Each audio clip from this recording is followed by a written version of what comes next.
posts. Oh, I just got the recording. Should I start over, Kim, or You can start from wherever you want. Okay.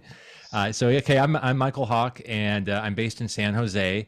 I'll hand over to Merav here in a moment, and she'll introduce herself and kick off the presentation. I had the good fortune of meeting Kim through one of the informal Lorquin bug chats that she hosts, which have been great. I've really enjoyed. And I think I showed a few gall pictures in one of those, and somebody had the idea of, oh, that might make a good presentation. So here we are tonight to talk about that.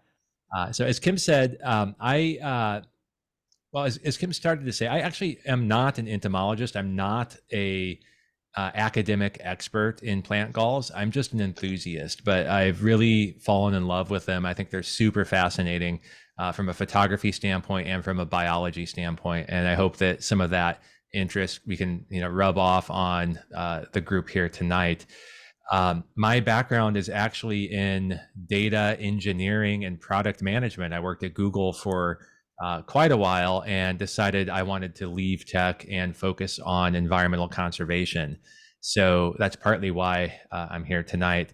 And in doing so, as Kim said, I started a podcast called Nature's Archive. And if you're interested in learning more about galls, there are actually 3 or 4 different episodes where we dive very deeply into the subject and the biology and how to find them, and beyond what we're doing here tonight. So there's a link that we'll show towards the end about that. My own personal endeavors, I want to do the most I can to connect people to nature and to save our environment. So I started a new conservation organization called Jumpstart Nature. It's still in its very early stages, getting it off the ground, getting it up and functional. But we have interesting things that bring tech to nature and hopefully can convert more people to support the environment going forward. So with that, I will hand over to Merav and let her get started. Thanks, Michael. Okay, so hi everyone, and thanks for the invitation. I've been to a few Lorquin meetings. I remember one about the new beetle book that was really interesting, and probably a couple of others. And I also live here in San Jose, and I met Michael on some of the BioBlitz events that I organized. So I'm an entomologist. I studied ants for my PhD and postdoc. And before that, I studied other insects. But I'm very excited about ants and many other insects and spiders and things. And I got very interested in galls a few years ago when I started organizing BioBlitz events in the summer, and when it's very difficult to find insects, but the galls are right there and they don't move when you try to photograph them. They just stay there. They're colorful and pretty, and most people are not aware of their existence. So I love introducing them to people. I've been organizing these events for 6 years now, and I've been doing different projects in community science for over 10 years. I manage a roadkill project, studying newts, for example. So I do many different things, but I really enjoy talking about these weird creatures with people. And we'll have a BioBlitz this Sunday where hopefully we'll be able to show people plenty of awesome galls. But in SoCal, you have so many other awesome species that maybe you could tell us about when we have the Q&A at the end. So let's start a presentation. Okay, let me know if you can see my slideshow, and it looks good. It's working well. Okay, good. That's great. So let's get started. So I don't know how many of you, obviously, most people here are entomologists, so probably you have some knowledge about plant galls. So for today, we will talk about what are galls, how are they formed, which organisms induce them, and what would be the best ways to find them. And when you find something, how could you decide if that's a gall or not a gall? Some tips about documenting them on iNaturalist. Both Michael and I are very active on iNaturalist and enjoy documenting them, especially during Gall Week, which is something we made up a couple of years ago, and we'll tell you all about that. at the end of the presentation. Okay, so first, if you haven't seen or noticed galls before, you probably noticed these big apples that you sometimes see on oaks. Here it's mostly on valley oak, but sometimes on other oak species. These are pretty large things that, you know, most people notice if they look at trees. But most people say, oh, these are just oak apples, which obviously oaks don't really grow apples, they grow acorns. Those are the seeds. And other weird structures would be something external that could be induced by an insect or another organism, like this one. This is a specific species of wasp that induces this species of this kind of gall, usually on valley oak, but on a few closely related species as well. But it's not the only one. So in addition to this one, if you look closely, you might find a whole range of beautiful, weird little shapes, different colors, different things that you could find on many oak species, but also on other kind of plants. So let's learn more about them. So how are they formed? Galls are structured growth of plant tissue, and they're produced by the plant host in response to mechanical or chemical stimulation. They're induced by the adult or the larva of insects or mites or fungi. And I might say for the rest of the presentation, just insect, but it could be these other creatures and that we will mention as well. The mechanism varies according to the plant and the gall inducer. Galls are formed on different parts of the plant, on leaves, stems, petioles, branches, buds, flowers, seeds, roots, and even the fruit. And they're so pretty and cute. Common type of galls. So these are two different stem galls. One is detachable, the other one is integral. There are different kind of leaf galls. There are many different kinds. This is a leaf roll on the left and a leaf fold on the right. We also have pouch gall, bead gall, erinium gall. It's just, there's such a huge diversity, it makes it easier to describe them once we name them.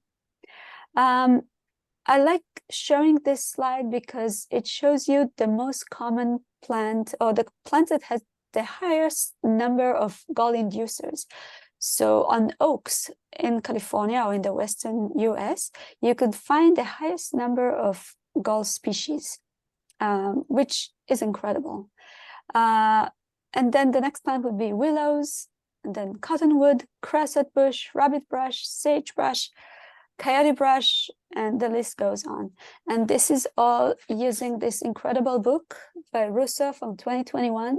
There used to be the old book that was out of print, so we're very happy when this one came out a couple of years ago. So this list is for the Western states. It's pretty accurate for the Bay Area, but also for Southern California. So I was looking at this subset of data on iNaturalist, and it seems like the top plants on this list are actually the top host plants in Southern California as well, with the oaks at first, and then all the top plants here up to coyote brush are also the top plants in Southern California. But of course, the species of galls might be slightly different. It's important to note that gall inducers are species specific. So usually a wasp species, for example, a specific wasp species would only be able to induce its galls on one species of host plant or on closely related host plants. Some species have a wider use of plants, but most of them are pretty restricted. So when we look at different oak galls, for example, we can see that, well, there are many different shapes and colors and all that stuff. But if we look at the host plant, then it gets really interesting. So the ones marked in red are found on coast live oak. The ones marked in blue are found on valley oak. In green, blue oak, to make it confusing. And then this is the scrub oak and canyon live oak. But if we think about it, these oaks belong to different groups. So a coast live oak is a black oak. Valley, blue, and scrub oak are all white oaks. And the intermediate oaks include canyon live oak and others. To me, as an entomologist, this didn't make any sense at first. But when I started looking at the galls, I was able to understand the oaks finally, because it's pretty easy usually to identify galls to species level, unless something went wrong, and I'll explain what that could be later. But it's pretty easy to identify them.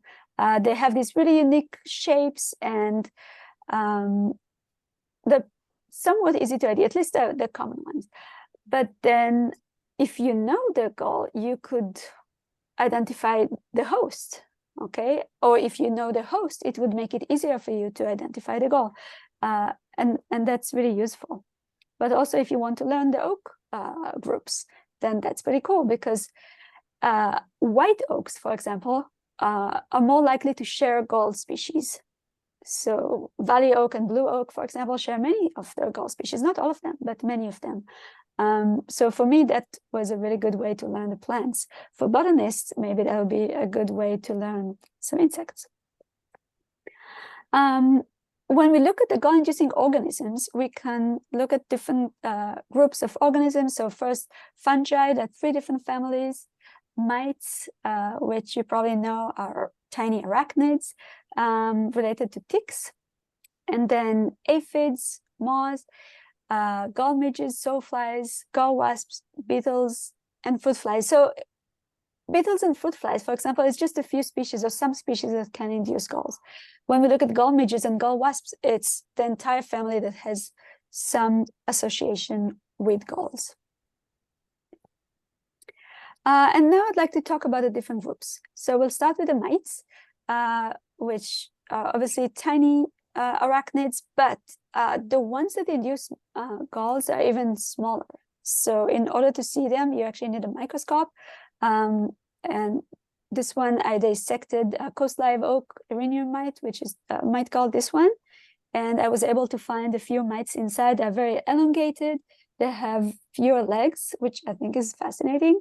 And they're found in a little pouch on the underside of the leaf. In general, you can see that the galls are pretty similar. There are little bumps on the leaf. Often they'll have brown hairs on the underside. And they're slightly less specific about their host species. So the one on oaks, you could find on quite a few different oak species. And this is the least known group. So there's plenty to learn here. Maybe only 10% of the species is actually known. If you are looking to describe new species, this might be your group. Okay. The next group is aphids. So some aphids, most of them are free living, but some of them induce galls. Some of them have very complex life cycles with one generation in a gall, another generation in the roots or somewhere else on a plant or on a different plant. Very, very interesting. I like to give this gall as an example. It's found on Fremont cottonwood. It's pretty common, but sometimes you need to look very high up on the tree to find them.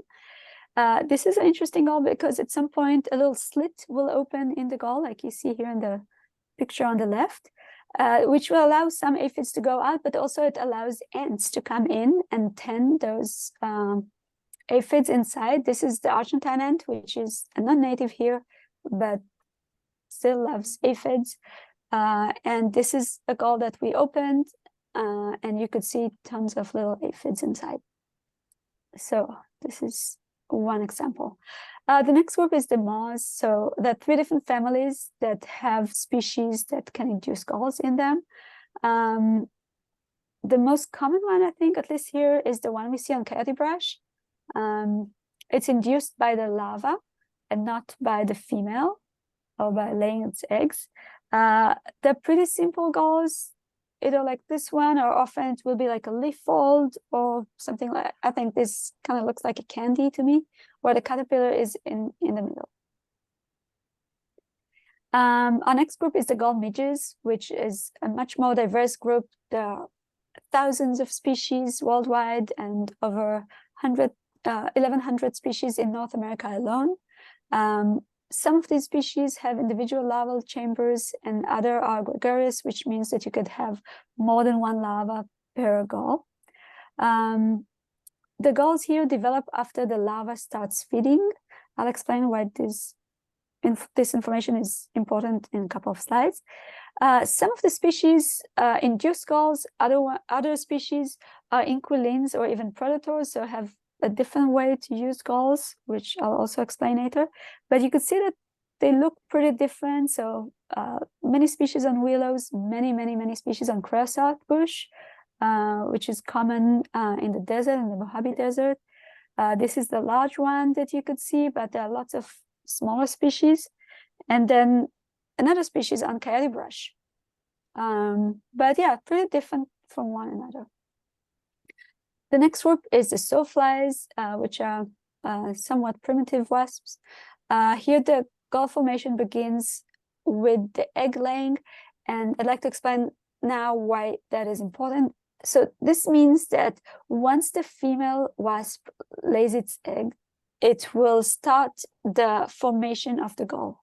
If something happens to that larva, if it dies at some point, even if the egg dies, it doesn't matter, the gall would form. So if you open this gall, sometimes you'll find nothing in there because something happened to the larva. In other groups, it might be different. Usually there's only one generation per year, but for this species, which is very common, the willow opal gall, there could be up to 6 different generations per year. Okay, our next group is the gall wasps, centipedes, which are amazing, I think. This is all that diversity they showed you in the beginning and here in this slide. Over 800 species in North America. Most of them develop on oaks, but some on plants from the rose family, like rose. The galls here are induced by the developing larva, which means that the gall won't develop if the egg dies. And if something happens to the larva, it might look slightly off, okay? Because the larva is the one that affecting how the gall would look like. The galls are complex with multiple layers of tissues, and they always have an internal chamber, and they can have either one or up to many different chambers inside the gall, so depending on the species. And again, these characteristics are important because if you find a gall that you've never seen before, or maybe that nobody's seen before, if you open it, usually I don't open them because I kind of feel bad, you destroy them, but sometimes it's really interesting or important, or you want to show it to people. So sometimes, you know, I'd open one and show people, because a larva of a centipede wasp would look different than a gall midge than, you know, the other gall inducers. And also the shape of the gall would look different depending on the gall inducer. It's important to note that only 75% of the species are known here in the Bay Area. I think in Southern California, it's probably even lower. So there's still so much to discover here. And every time we go out, we find, you know, we often find species that we know of that are undescribed species. So there's some common species that are undescribed. But then sometimes we find one that's like, oh, this is new. And we do some research and, you know, we contact experts and stuff, and it's like, no, this is actually a new species. So it's just about going out and looking at them and documenting them and getting the right contacts with researchers. Yeah, it's very exciting. Okay. And it's not that easy because some of these species have alternate generations, which means that they have 2 separate generations in the fall, which is now, starts in the summer. There's the fall generation that has to survive the winter, and it's usually a unisexual generation with only females inside. once they hatch in the spring from their gall, we'll have the spring generation, which has very good growth conditions. There are tons of nutrients in the plants. They grow quickly, develop quickly, and finish their entire cycle pretty fast. This generation is bisexual or sexual generation, usually with males and females inside. So once they get out, they have to meet each other, mate, and lay new eggs that will create the summer or fall generation. Alternate generation, the galls could look different, and even the female wasps could look different. So this might explain why we still don't know so much, because some of these species were, or some of these alternate generations were described as two different species, even though it's the same wasp, because you have to collect the galls, you have to rear them, you have to describe these species, and then sometimes like, oh, we already have that species described. So, but by the way, even for the most common gall, or the most obvious gall, the big apples that I showed you in my first slide, even those are not fully understood, because we only know of a female generation for that species, which I think is fascinating. These galls, these alternate generations, could even be on different parts of the plant, like this example. So this is the live oak apple gall on a coast live oak. And let's start, just want to show you the life cycle again to make it more clear. Let's start with the summer or fall generation. These are the galls that you might see pretty soon. I think maybe not now, but very soon. Other species are already out there, at least in this area. So these galls include females only, because at the end of the winter, maybe they won't be able to find each other. It's a really good strategy that they don't need to find a male. They just reproduce parthenogenetically. They lay eggs on often a different part of the plant. This is a bud gall, a stem bud gall. This one is a leaf gall. So they lay their eggs on the leaves. And inside there'll be a bisexual generation with males and female that will emerge between May and June, and then meet, mate, and lay their eggs. Okay, but the gall-inducing wasp is not alone. There could be some unintended guests. Predators, so different birds like to feed on the creatures inside the galls, like some woodpeckers that would peck on them and get the tiny wasp from the inside. And then they might have some guests inside the galls, such as inquilins, which are uninvited guests, like a roommate that you didn't really invite in, but you know, somehow found their way into your gall. So this is the gall inducer. This is the wasp, the larva that actually is inducing the gall formation. This is a different species. This is another larva of an inquilin species. So usually a closely related species that can use the same gall. It's mostly herbivore, so it doesn't eat the host larva, but it would sometimes kill it. It's mostly interested in the gall itself. But remember, because the larva is the one inducing the gall and creating it, having this little roommate there might be changing the way the gall would form. Okay. In addition to that, we might have parasites. So these are wasps from other families that are there to eat, to consume the larva of the original wasp, the centipede wasp. They will lay their eggs directly on the host larva and it will consume them. And again, because the larva of the host is supposed to create this beautiful shape, it might be a bit messed up. So this could be because there was a parasite in there, or an inquilin, or maybe something else happened to the larva. Same here. This is the normal shape that we usually see. This is something else. Pretty creative.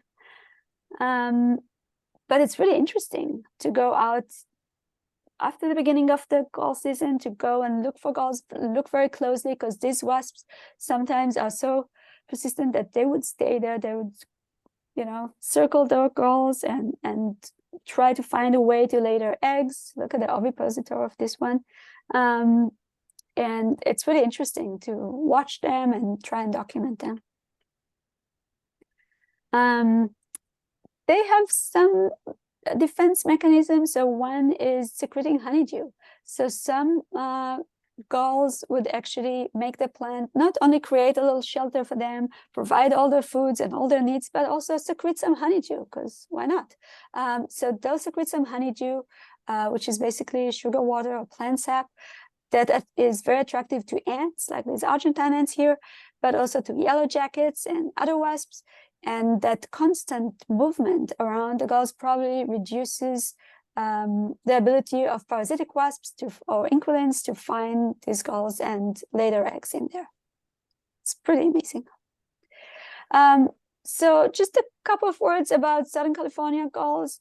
I looked at that subset of data, and again, these are the same species we saw in the previous table that are the most common ones, just slightly differently ordered, right? Oak, sagebrush, crescent bush, rabbit brush, willow, cottonwood, coyote brush. These are the top host plants. There are many others. But if you're new to galls, or if you want to see more, it's often great to just find these super hosts, you know, like the host plants that can have many different species. I mean, look at that, 80 species. That's incredible. Just according to iNaturalist. Yeah, so if you find any of these plants, you're more likely to find some galls on them. And these are some of the species of the oaks, for example.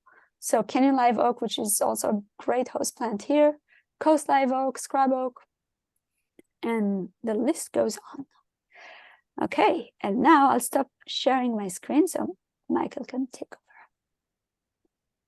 Thank you, Merav. And before I pull my screen up, just my mind just seeing this and thinking about this, it always gets blown again and again. Thinking about what we're talking about is basically nature's oldest genetic engineers when you think about it, because these insects and the fungi I'm going to talk about here in a moment have figured out how to manipulate the genetic expression of these plants for the purposes of their life cycle. And if that doesn't blow your mind, I don't know what would.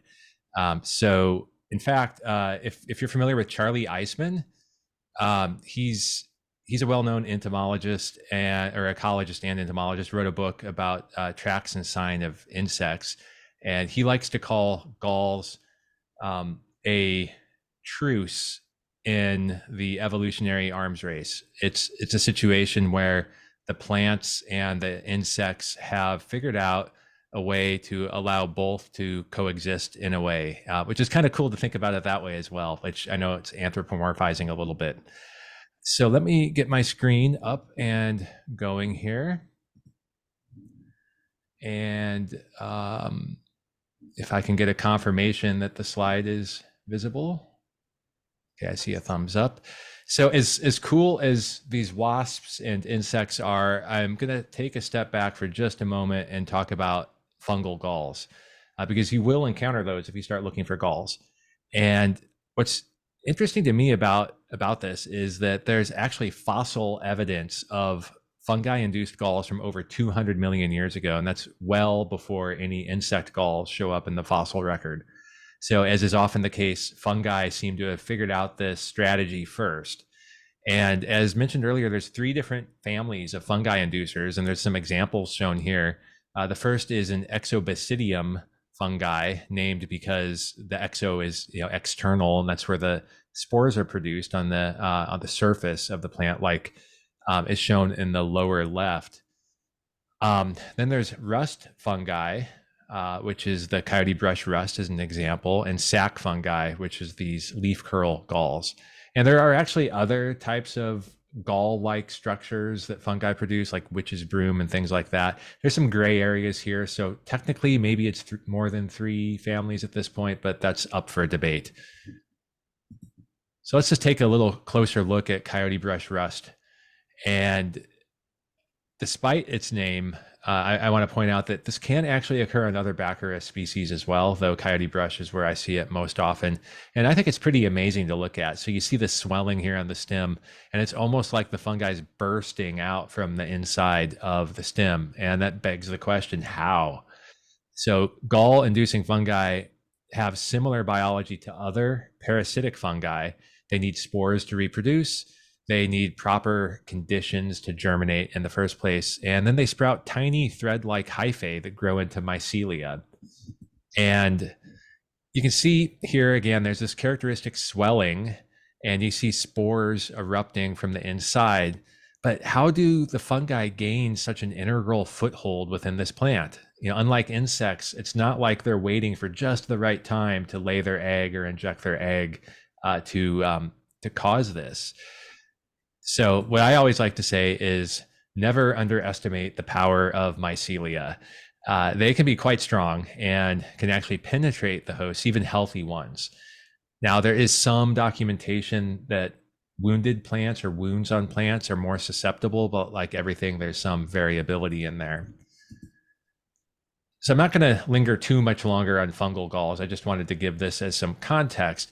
And here's one more interesting one that I think might be applicable to Southern California as well. And it's another example also of all the discoveries waiting to be made with galls. So I found this gall at a little park out in a remote area here in the Bay Area on a toyon leaf. And I know you have plenty of toyon in your area.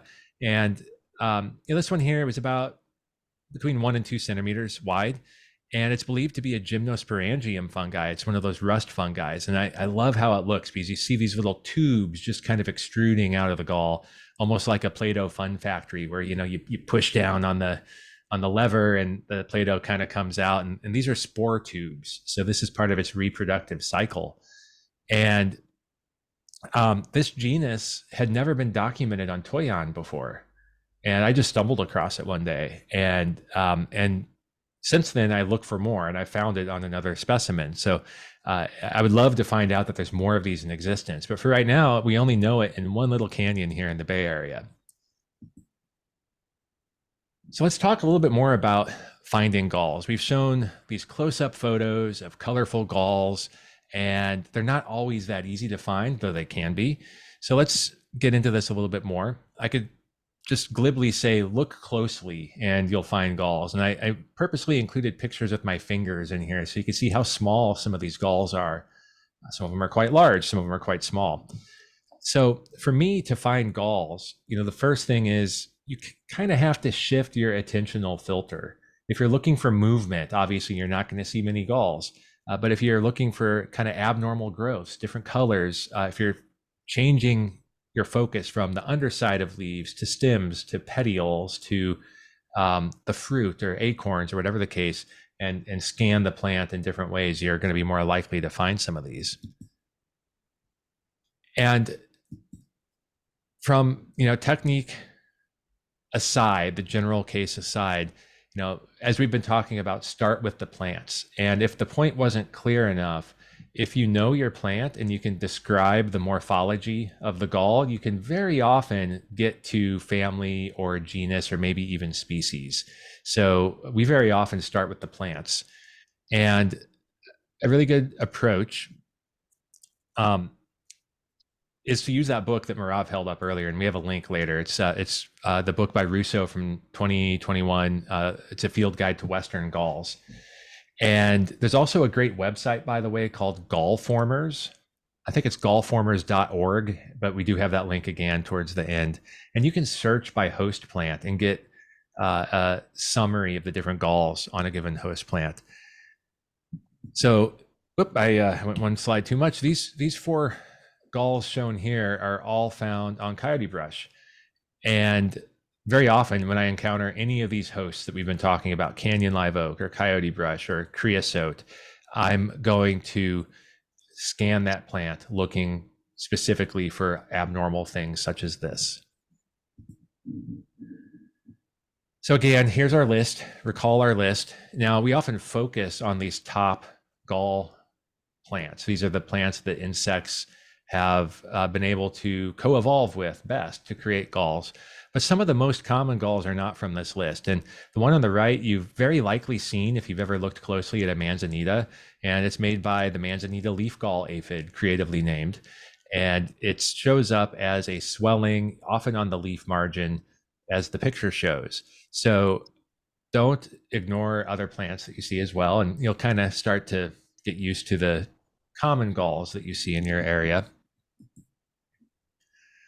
And here's another good example that didn't come from that list. It's ethereal spear. And I admit I didn't look to see if you get ethereal spear down in SoCal. I think you do, but I didn't verify that. But this thickening of the stem is a midge gall, and they can sometimes be so common that virtually every specimen in a patch will have this gall. So if you didn't know any better, you think, oh, this is just how the plant grows. But it's actually a gall. So galls can be found all year, but the best time, as Merav said, is really spring and then late summer or fall. And the reason for that is that's when there are different growth spurts in the plants. So these inducers have to rely on the plant putting energy into growth, and then they induce the growth. So this, as an example, here in the Bay Area, down in your area, you can find a lot of galls in the middle of winter in December and January. And in fact, certain types of galls, the more cryptic ones, might be easier to find at that point. When a plant has lost its leaves, for example, those stem galls, or maybe some of the roseate galls that stick around even when the leaves are dropped, will suddenly become apparent. These are just going to stand out like a sore thumb. And newly fallen leaves can often present an opportunity to take a look at a leaf that you might not ordinarily have access to because it's just simply too high up in the tree. So I know a lot of the galls we find on blue oaks around here are from leaves that have fallen in the fall. Now, this data I show here, it comes from iNaturalist.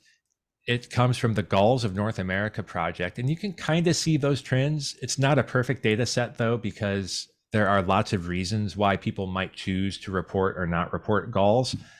And for example, these two big peaks here in 2022 and 2021, that came from Gall Week that we both alluded to already a couple of times. So that's a focused effort to get people out and taking photographs of galls around the world and then reporting them. And as a result, we saw that we were able to really drive up the number of reports across the globe, which is pretty cool. And we'll talk more about that. So there's so many undiscovered and undescribed galls out there that it is always worth looking at the plant through those different lenses that I've talked about, scanning the leaves and the twigs and the fruits and the flowers. And over time, I like to call it cognitive flexibility. You're going to just start to notice things that don't belong, maybe abnormal things. So let's dig a little bit deeper into this. And here, by the way, it's a preview of some of those fascinating oak galls. This comes from a brochure that Merav has on her website. BioBlitz.club is the website. And she's created a couple interesting little pamphlets that you can print out and hand out to people if you're leading walks or things like that, that can be very helpful to identify what you're looking at. So you're going to inevitably encounter abnormal things, like I said, that cognitive flexibility, and wonder, is this a gall or not? And it may not always be clear. So there are several attributes you can check and take note of to help you figure this out. Some of these we discussed earlier, such as the placement on the plant, what type of plant, etc. But we're going to go through a couple examples here in a moment that I hope will be fun for everybody to walk through. So some things to consider. First, where is it growing on the plant? Top of the leaf, bottom of the leaf, midrib, fruit, etc. Is it attached to the plant? Is it integral? Most galls are going to be attached in some way, though some might be very brittle. Some fall off very easily as part of their reproductive cycle. They need to fall off into leaf litter, for example.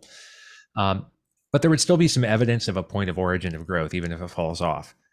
And how does it look compared to other growths? So this is pretty self-explanatory, but sometimes, you might see something that stands out and you don't see any other examples of it. That may not tell you for sure if it's a gall or not, but it's another data point to consider as you're going through this exploratory phase. So it's not uncommon also for a plant to have many, many instances of a given gall. So you can see it all over the place on one plant. You can see dozens or hundreds of a certain type of gall.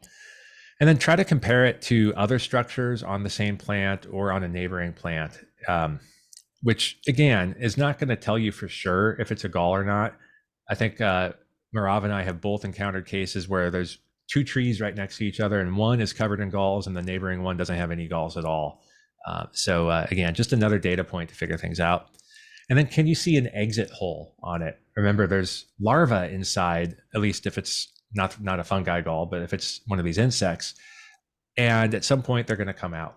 Maybe they haven't come out yet, but maybe they already have. But the exit hole is a pretty clear indication that there was something inside. And then if you do decide to take it, you can dissect it. Does it have a chamber? Some of the other things that we talked about. So what do you think about this one? I haven't been able to read the chat messages. I think we're going to handle most questions later, but I want to ask you all, and Kim, can people jump in and answer, unmute and answer? Sure. You can unmute, anyone can unmute yourself and jump in. So the question in here is this a gall, yes or no? And the hint I'll give you is it's on a coast live oak.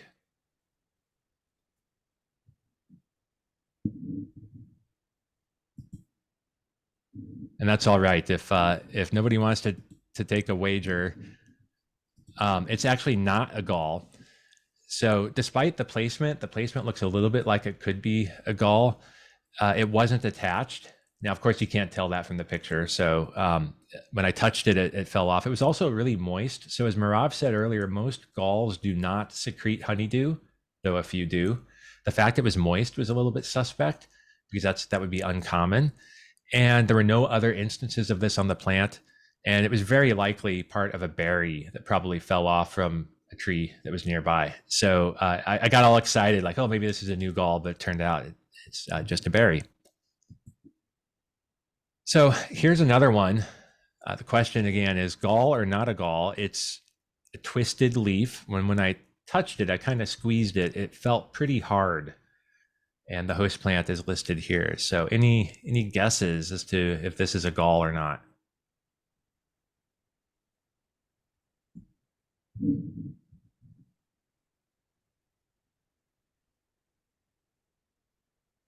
Am I going to have to call on someone? Okay. I'll ask a question. Okay. Is it the whole structure that you're calling the gall, or is it that one little dot? Oh, that's a good question. That one, it's not the one little dot. It's the whole structure here that I'm asking about. That one little dot is something else. Maybe like a little, I don't know, thrip or I don't know, something. Looks like an aphid, I think. An aphid? So if that's an aphid, I'll go ahead and I'll venture and say it's an aphid-induced gall. A wild guess. Well, you're partly right. It is a gall. And this is one that we talked about briefly earlier. It's made by this cosmet moth that it has a habit of creating these kind of twisted leaf galls. Now, this one here, as entomologists, you may be able to figure this one out a little more easily. It's a leaf fold on a coast live oak. I think if you look closely, there's some hints as to whether this is a gall or not.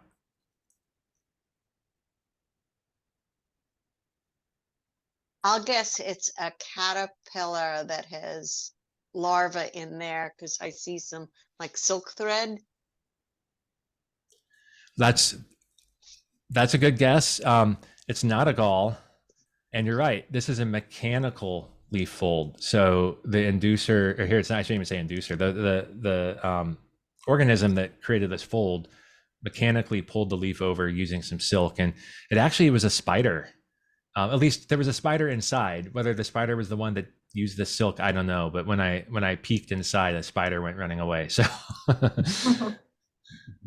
okay, just a couple more of these that I always enjoy. But here's another one that, again, I think you can figure out if the resolution here is good enough. When I touched it, it was actually hard. So it was a solid, hard, this white thing here in the middle. So gall or not a gall?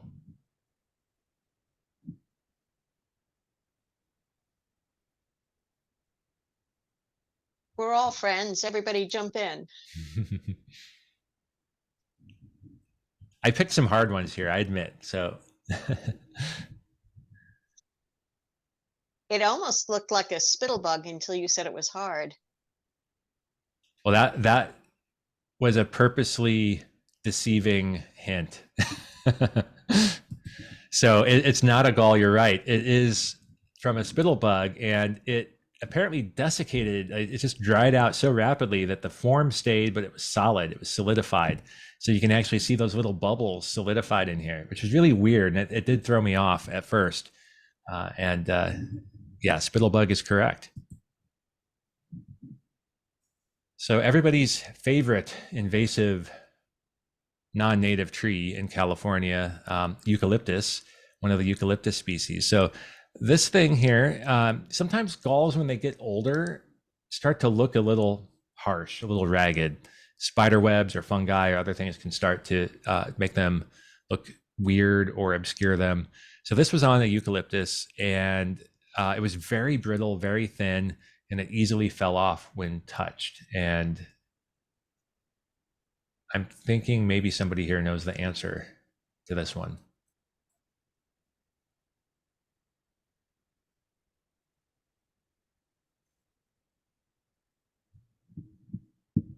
All right, no guesses. All right. So it's not a gall. It's along with these Australian plants, we brought along some Australian insects too. So this is a red gum lerp psyllid, and this creates a somewhat of a protective cap through its own excretions. And that's what we're seeing here is the psyllid would be inside of this at some stage, and this little cap is what it creates to protect itself or cover itself. So here's just a couple more. This is on an oak tree trunk, and it's big. So feel free to jump in. I would say that's got to be some kind of gall because it's grown into the tree. It is integrated in the tree. So this is something that is often confused for a gall. It's a burl, and you might be wondering, well, what's the difference? I've heard of a burl, and burls are these big clumpy growths on trees. And unlike galls, while they are these growths, they do not serve a reproductive purpose. So that's one distinguishing factor. And so how does a burl form? Well, there's a lot not known about them. Some people think it could be an injury or stress or a fungal or bacterial infection. But again, it's not part of a reproductive process. So they're kind of in their own class, not galls. So I really like this one. You can't tell, but the plant is a canyon live oak. We pointed out it's one of the best plants for galls. And as you probably can tell by now, the hints I give sometimes purposely mislead. So what about this one? You see this nice big ball here. Definitely not, something normal on a canyon live oak.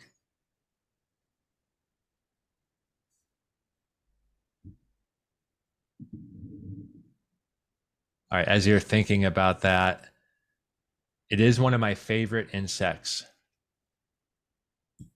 but it's not a gall. It's actually this really specialized scale insect, which has a fascinating life history that I definitely want to learn more about. But you can't even see its head. It's like underneath. And it looks so much like a gall. The common name for this group is gall-like scale insect. And there's a number of them that we can find.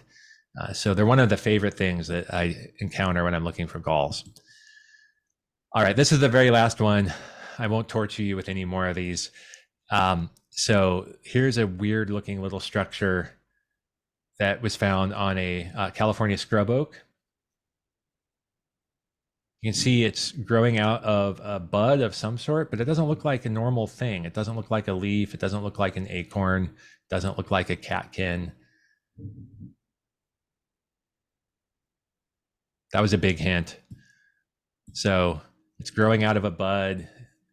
Doesn't look quite right. It is a gall. It's actually, this would have been an acorn. And this is an undescribed species. So we see this occasionally. It's not like it's super rare, but it's one of these examples where the inducer has not been reared and described and matched up to, a known taxa or a newly described taxa. So more work needed. So that last example, I think, is an excellent reminder that there's a lot that's still not known. You have some really cool oaks down in your area, in particular, like the Engelmann oak and the Muller oak and those scrub oaks, that there's probably lots of discoveries waiting to happen. And maybe you could even make a discovery in your own backyard. So this one here, this gall that I show here, it's a flower bud. And I found it in my own backyard on a California coffee berry, Frangula californica. And despite it being undescribed, it's fairly hard to find, but not super hard to find. And you know, I wasn't quite sure what it was. I had a whole bunch of them. They show up every spring in great numbers. So I decided to open one up and see what was going on. And sure enough, here's some larvae of a midge. So, you know, right in my backyard, something that's undescribed species and not found too often. And maybe even more interesting is later in the year, this fruit that would have formed in the coffee berry, I noticed it looked a little bit off and it had a hole in it. It's like, okay, well, that's unique. And sure enough, this is also a gall. It's a fruit gall on the same plant. And this was a never before documented species. But of course, once I posted it on iNaturalist, people started looking for it. There's a community of gall enthusiasts, and people were able to find it in a few different places shortly thereafter. So we're hot on the trail of who induces this. And here's an example of the iNaturalist discussion that ensued. So moving along, I know we're maybe a bit over time, so I'll try to speed things up. Another example of discovering galls, this spring I was out looking at a coast live oak, and I saw that there were some American winter ants on a bud, and normally you don't see that. The ants usually don't care too much about regular old buds. So I was thinking, well, there must be something going on here. Maybe there's some honeydew being excreted.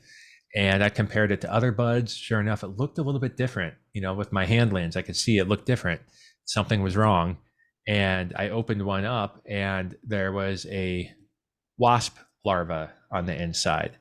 And at the time, again, this is one that had rarely been reported, a species called the Cocosynips attractans.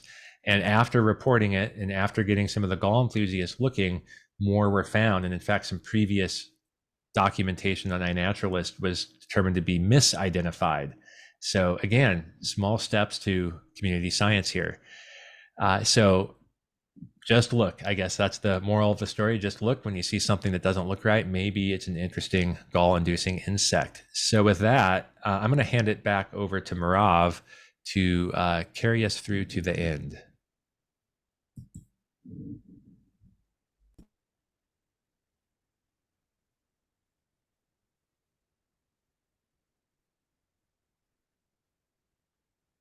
Sorry, unmute, yes. Thank you, Zoom, for teaching us how to do this. Okay, hopefully you can see my slides, okay? Yes? Okay, thank you. So we showed you all these amazing things. Hopefully the next thing you're going to do tomorrow morning is go out and look for galls. You already know where and how. What should you do when you see them? So I highly recommend document them. I'm totally addicted to iNaturalist. I think Michael is on the right way to do so himself. And it's a great way both for yourself, you know, to document what you see, but also to share it with this huge community, to contribute to this huge database that is used for many different studies. Okay, so when you document galls, there are some important tips. First, always write down the host species. It's really important because that's key for identification, and it's really important. If you don't know the host species, it's fine, just document it as well. You can add that to different gall projects like Galls of California or Galls of North America. You could add annotations. So if you're using iNaturalist, if you go to your observation on the website, you could add annotations like galls. You could add host plants, and those are really important when you want later to filter data on iNaturalist. Like you remember you saw that gall before, you can't remember the name. It happens to me all the time. And then I know that I saw it before on Coast Live Oak. So I'll sort all these observations on Coast Live Oak, and then I'll find my species. It's really useful. Gall week. So I mentioned that before. A few years ago, I basically decided we need to have Gall Week event, just like, you know, there's Taco Day and all these random, very random events. We need to have Gall Week. So I said, okay, let's have one. And I just wrote a post on my journal post in iNaturalist, and by the end of the day, there were people from like Southern California, from different states, from different places. We got like 28 states, 15 countries. It was very exciting. Since then, we already had 3 different events, and the 4th one is actually happening. So these are like 2021, 2022 in the fall, and then this year we had the spring event, and now we'll have a fall event. And it's between September 2nd and September 10th is when you go out and document things. You could upload it later if you need to, but these are the dates, and this is a project we will share, hopefully all these links with you later if we can. We already have 146 people sign up. To do that, you will need to make your observations and then join the project and add the observations manually to the project. If you're not sure how to do that, you could go to my website, BioBlitz Club, and watch some videos about iNaturalist, about community science, about galls, all sorts of fun things like that. Or go to the project for this for Gall Week, and there'll be some information there as well. And yeah, my website, BioBlitz Club, has some resources as well. I don't know how useful they would be in Southern California, but there's other things that these are flyers that I create, but there are lots of other things in there. Some webinars from time to time, mostly BioBlitz events, but also lots of different videos that you could watch. And these are the important resources that we'd like to share with you. Gall Week, iNaturalist projects, different books that we highly recommend. Gall Farmers website, Nature Archives, podcasts about galls, and BioBlitz Club. And special thank you to Paul Heipel and Sarah Wheat that helped creating the original presentation. And then these are our contacts. So for Michael and for me, this is where you can find us. So maybe I'll leave that on for a second, and if you have questions, we could do them now. Otherwise, I'll stop sharing in a minute.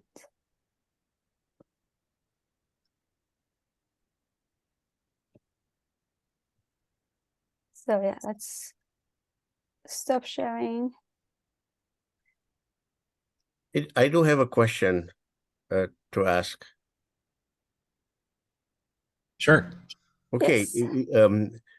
we are treating galls as a species almost. You're labeling it as a species, but isn't it? It's like a byproduct of the specific tree. I'm not calling it a fruit, but it's really coming out of a specific tree, so it's kind of tied to the tree. It's not a different species, or is it? It's the species of the gall inducer. So it's the species of the wasp or the mite or the fungus or the organism inducing that. So There's something will, inducing it, but it's coming off of the plant itself, no? Or is it totally? No, like the structure is. So you're right about the part of the structure. The structure is integral part of the plant. It's created by the plant. It's plant tissue. But inside, there's some way of reproduction of the gall-inducing organism. So for example, if we are talking about gall wasps, inside the plant structure, you'll have a little larva. So the scientific name, you're right, is not for the structure, it's for the wasp. Okay. The structure is I understand. part of the plant. Thanks for yeah, no, but that's a good comment. Thank you. So if you're talking about putting that on something like iNaturalist, what you can do in iNaturalist, for those who aren't familiar with it, is put the same image twice, one for the host plant and say, identify the host, and then you put it in that you can identify the species of wasp or moth based on the evidence of the gall. So correct, yes and no, me if I'm wrong. You're right, but I would recommend to maybe if you want to document the gall for the plant, like as a plant observation, to get an overview photo And I try to get that often, but because, for example, the gall that Michael has in his background, you can find that on a few closely related species. So if you say this one is scrub oak, it could actually be leather oak, because at least these two species share that gall because they're so closely related. So that's one thing to keep in mind. But yes, I definitely think you should document both the plant and the gall, and if possible, have them both as one photo. But you know, the photo could have the gall and maybe some leaves that would give you enough information to make people comfortable identifying it to species level, even as the plant. And then link these two observations together, because they're really crucial for one another, right? Okay, I have one more question. If let's say you have a tree that is full of this galls, does it hurt the tree, or does it kill the tree eventually? So I think I'll take one stab at this. Most of the time, it does not kill the tree. At least that's the general common knowledge of land managers and stewards who observe these things. There are interesting scenarios, though, where you see certain trees are more susceptible to the gall inducers, and I think there's just a lot not known as to why that's the case. And you will see, again, depending on the gall inducer, some trees will lose those leaves prematurely, and it does give you an impression that it perhaps is taking away a little bit of its primary production capabilities. But for the most part, it seems to be a bit of a balance, as Charlie Eisman, as you know, that quote I referenced earlier, when he talks about it being a bit of a truce in the evolutionary arms race. It's almost like the plant, through this odd strategy, is able to contain the damage, so to speak. Now, that said, there are certain situations, and I can't remember the tree, an eastern deciduous tree that I can't think of off the top of my head, that can be damaged by too many galls. And I'm sure there are other instances of that, but it seems to be uncommon. Merav, do you have anything you want to add to that? Yeah, just I mean, I agree that in general, they don't harm the plant, even though you can find valley oaks, for example, with hundreds of galls on them, many different species on one tree. If the tree is the plant is in good shape, it shouldn't be too much for it to tolerate. But I understood that if the plant is not doing well, then that could be more damaging. So more difficult for it to tolerate. You know, I have some valley oak behind me in a cage. I'm raising some caterpillars, and I really had no clue what those things on the so there is on the street, there is 5 or 6 of these trees, and I would just park my car and just walk around and pick the greenest and the healthiest part of the tree. And whenever I see something like that, I would just cut it off.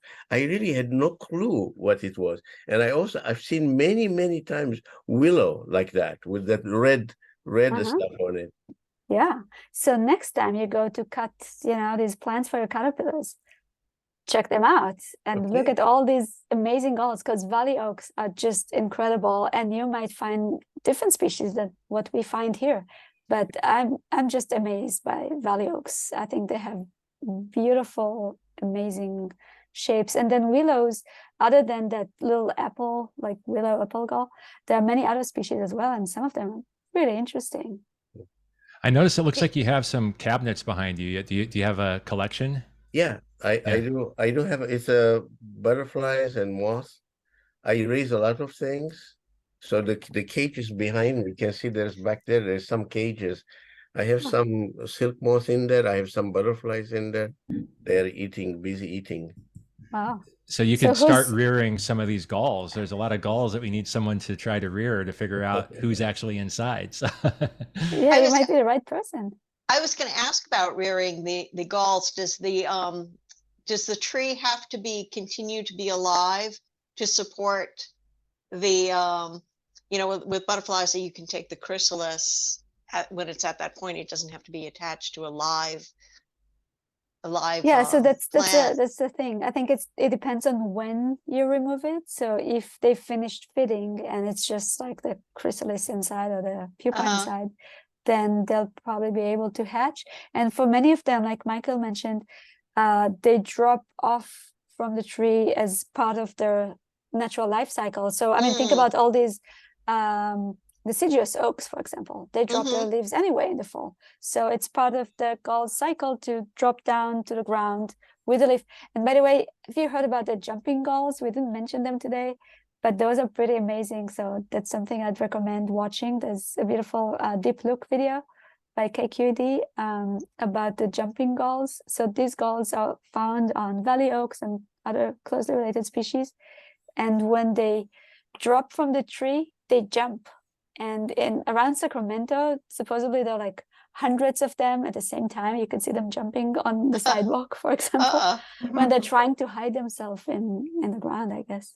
Doesn't work as well on sidewalk. So. Yeah, I think that it's a good analogy would be all the different pupation strategies that you might see in different insects. There's analogous things going on with galls too a lot of times. So for, just another angle at the rearing question, I've tried a few times to rear galls, and there's definitely a methodology required because the timing is very critical. If you don't exactly know when they're done, you don't know when they're about to, take the next step. And then especially in the springtime, some of these gall species like that Cocosynips attractans is very, very, very fast process. And being off by a day or two is probably all it takes to fail in trying to rear it. So it takes some practice, it takes some luck. And I think that the best guide that people tend to point to is one that, again, I keep mentioning Charlie Eisman, but on his blog, he has a guide to rearing leaf miners, actually.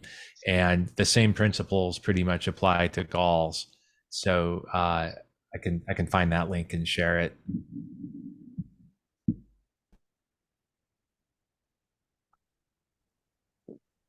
So what time of the year, like fall, is the best time To go now, tomorrow morning. now? Yes. now, No, seriously, last through week, the fall? Yeah, I was traveling. So when I came back a couple of weeks ago, I went out and I was so happy to see the fall generation, because those are the pretty ones. Okay, the ones in the spring are all kind of green, tiny, not very exciting, kind of look alike. But in the fall, you see all the, crazy, weird pink stars, Oh, strawberries, like the thing on Michael's background. All these beautiful things. Those are now. I mean, there's some colorful ones in the spring, but most of the colors come out now. And they stay there longer, because again, in the spring, you would miss many of them, because there are lots of galls on catkins of oaks, for example. Not a lot, but there's some species that use the catkins. So those drop down and disappear at some point. So if you're not there on time, you will miss them. But they are pretty brilliant as well. I like those.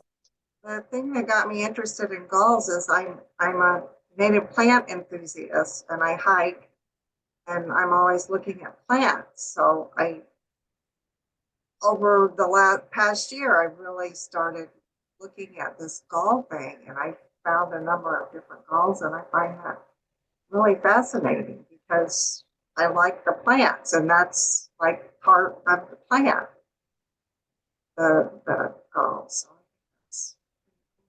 Yeah, that's really fun. And if you know the plants, it's even easier, because then, you could look at the list. Sometimes what I do is I actually open the book and I look for a plant that I haven't, found galls on before, and I don't look for that plant. And often and when you see the photo, you know what to look for. Right. Because it's sorted by plants, by the host. So, I could go and look for chamise and look at the photo, and then it's like, oh, okay, that's what I'm looking for.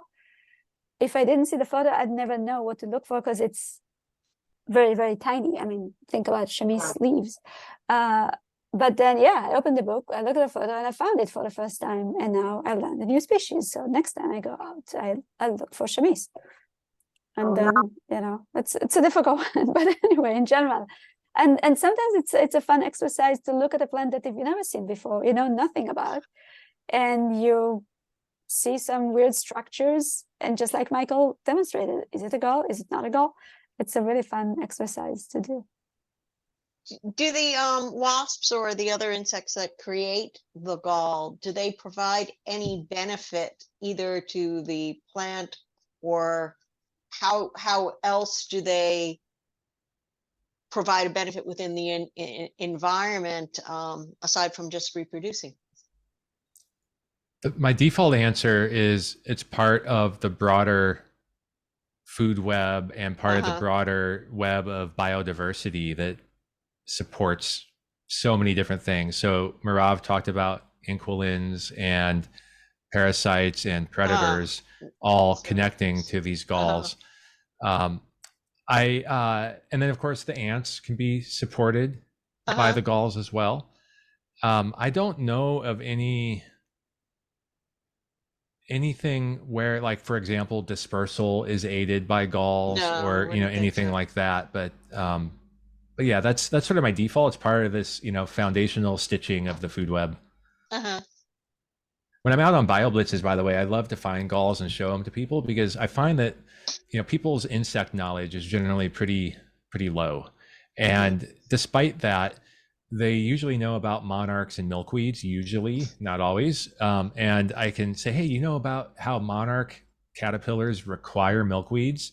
Like, a lot of people think that's a unique thing. Being a specialist is unique. That's how they've learned it. And when you can start to open their eyes and show these examples of all of these specialist relationships that exist, and point out that, like, by some estimates, 90% of insects are specialists. It depends on where you're at, of course, but that's one common estimate that I see. It helps them understand the importance of biodiversity at that point. So that's another way that I use galls, like out on walks, for example.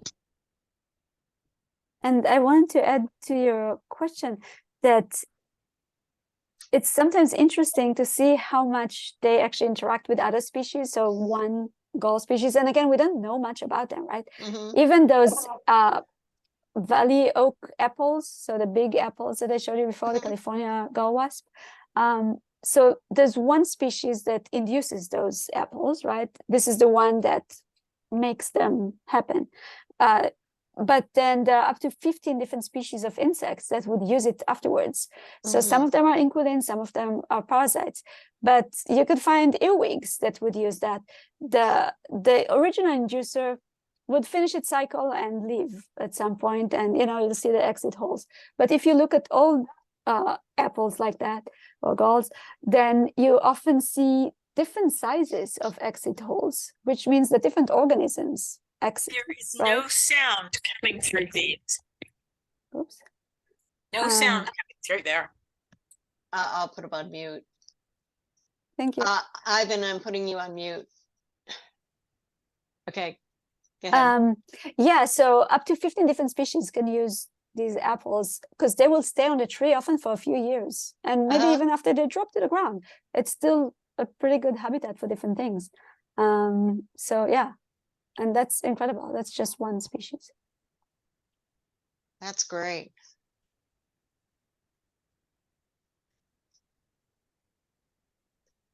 Anyone else? This was absolutely fascinating. I loved it, and I'm sure everyone else here loved it too. I learned so much. So I want to thank you very much. Oh, I see what I'm going to do here. And there we are. Everybody's there now. So if anybody wants to ask any other questions.